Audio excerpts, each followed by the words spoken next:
Hi, I'm joined by Keith Vidal, Microsoft Azure Marketplace. Keith, how are you today? Hey, I'm great. How are you? Good. So, can you tell me a little bit about your company? Yeah, it's a little boutique software company called Microsoft. Kidding, we're in cloud. I work on the Azure side of the business. So we, in Azure Marketplace, we've got a number of first and third party solutions there. One of our favorites is Fortinet, and we've got several solutions from Fortinet and Azure Marketplace. I've been working with Fortinet specifically for about 5 years, so it's been really fun to watch Fortinet come up and sort of switch gears from being a very sort of hardware-focused appliance company into a cloud security company. And what sets you apart in the industry? Yeah, I think, the reality is that when you start to look at the sort of sheer number of servers and cloud services, data centers, from just a pure infrastructure perspective, it's very difficult to match, I think, what Microsoft Azure provides.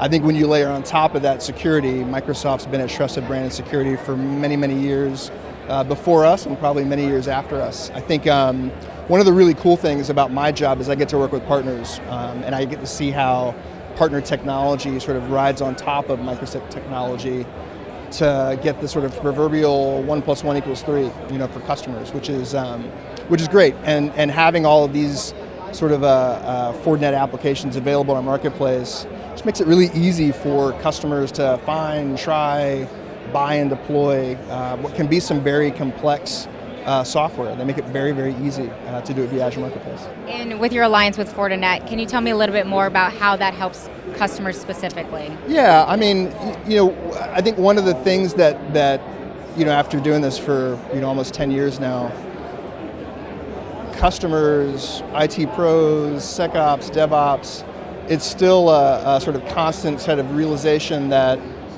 cloud is very much a shared responsibility type model as far as security goes. And the reality is that while Microsoft Azure provides a very secure infrastructure base, more certifications and capabilities from a regulatory perspective than just about any provider out there, on top of that, you've still got to secure your application. And no cloud provider can do that alone. So it behooves the customer to really try to bring best infrastructure together with the best security provider. And you get this solution where you get applications that are secure from the bottom up.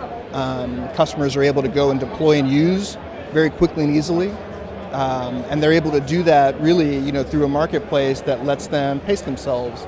They can use alone. They don't have to talk to a seller. Or if they've got a trusted partner that is their sort of deliverer of solutions, they can use them as well. So multimodal, sort of try and buy, the idea of being able to get these very difficult solutions stood up and running easily from a customer perspective, it feels good. It's easy to start, hopefully easy to finish. Great. And obviously this partnership has been successful. Where do you see it going in the future? Very. Yeah, it's funny. We were talking just a few minutes ago. Fortinet started with one single offer in the marketplace called FortiGate, which is sort of the anchor product, but have built several products beyond that. FortiManager, FortiAnalyzer, FortiSandbox, anything that you can put a 40 in front of, you get a new product. No, I'm kidding. But watching the sort of product breadth, so yeah, the sort of portfolio breadth on top of this thing that is FortiOS and the security fabric that sort of underpins all that. It's exciting to see. So I expect nothing but big things, more use by large enterprises, more use by new startups. Sky's the limit. And really, sky is the limit. Where do you see the future of technology? I mean, everything has been changing so far. What's your perspective on that there? I think I'm ready to be a robot. I'm ready for full cyborg. I want chips in my brain. I don't want to have a phone anymore. So no, I mean, I think where's technology going? It's impossible to escape sort of AI as a sort of game-changing sort of foundational cloud service capability that's not just in sort of everyday life, like when we think of Google Assistant or Siri or Cortana, Amazon Alexa. I mean, the reality is that security companies are probably could experience the most benefit from something like AI. There's just so much data and information. Microsoft, as an example, is clocking somewhere between 6 and 7 trillion signals right now that we're having to process and make sense out of. It's impossible to think that that's not going to come and be useful to us. I think the road ahead should be interesting, but we'll see. Yeah. Well, thank you so much, Keith, for taking the time today. Thank you. Appreciate it.